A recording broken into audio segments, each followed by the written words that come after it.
I think when Jim writes a script, he writes it without the boundaries of what is possible. He writes it to tell the best narrative story. And then when you pick up and read Titanic, Avatar, or The Way of Water, you go, how are we possibly going to do this? The challenge at first is so daunting that you don't know. But that's what excites me about the process. And that's what excites the crew that we were able to pull together. One of the things that was most rewarding to me coming out of the first Avatar was no matter where I was in the world, people identified themselves with the Na'vi. Whether I was in the Middle East, whether I was in South America, people would come up and say, the Na'vi, they are me. I see myself in that. And I believe in the sequels, people will see the same thing. On Pandora in the first movie, we introduced audiences to a number of different creatures.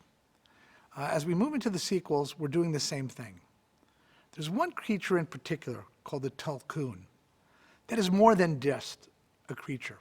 It's actually an intellectual species. And the reason I say that is because it too can connect with Eywa and download its memories. And it shares its experiences with the Na'vi. The Tulkun are 300-foot-long behemoths, peaceful behemoths of the oceans. They have a language that they speak that is unique. They have mathematics, they have music, they have song, all of these things. They have philosophy within their culture. And they have a very strong bond with the reef people. And the Metkayina each have a sister or brother that is their bond with the Tulkun. And that happens very early in life. And Renal, played by Kate Winslet, she has a Tulkun that she's bonded with. And it's a lifelong bond, and it's a kindred spirit that they share with each other. And they celebrate each other's families, the birth of a new child. They mourn the loss of a family member. And we see that in the sequels. When that character was created, the idea of Sigourney playing the younger version was the perfect fit. And performance capture, I have always said, gives actors the opportunity to play characters that they could not otherwise play. And Kiri's character and Sigourney's performance are the perfect example of that. When you see Kiri up on the screen, she is a 14-year-old young Na'vi girl in search of herself. And it's the performance given by one of the great actresses of our time. But she's playing that girl.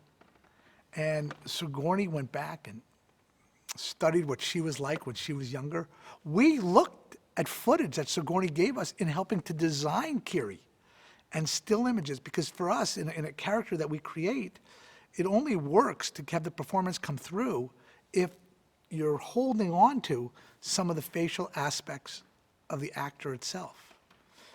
And Kiri did this, and Sigourney embraced this idea. And to see her playing a 14-year-old kid when she was performing it, it was magic. It's what acting is all about. What I am hoping audiences will experience when they finally get to see Way of Water in the theaters is something that makes them forget everything else that is going on in the world. That they are transported to another world, a world that they want to spend time in, but a world that they want to spend time with the characters in this story and learn from their journey how they in their own lives can overcome the challenges they face by the examples that our characters give them.